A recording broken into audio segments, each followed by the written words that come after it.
experiment, we're going to call it moving water. For this, you need 5 glasses, some water, paper towels, and food color. So first, I'm going to pour water into the end glasses and the one in the middle.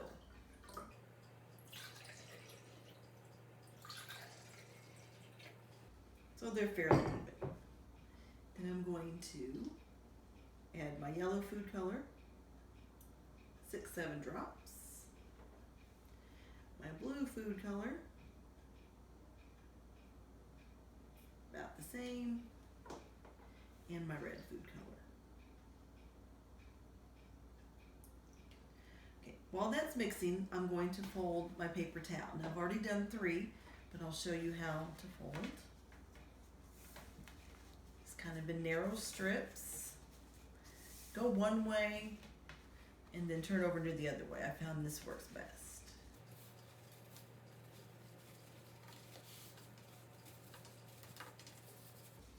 And then fold it in half.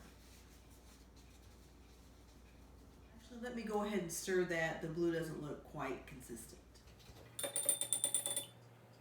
Do the red. Maybe add a couple more drops.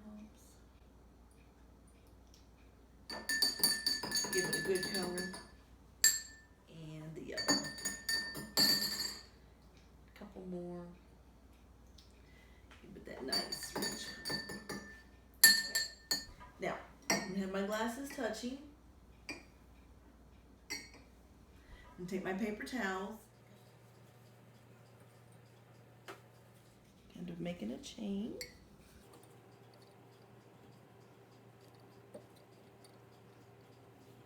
And then we wait.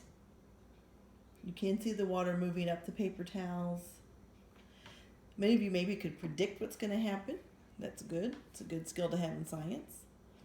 But we'll check out for now, and we'll check back in about an hour or so and see how our experiment's doing.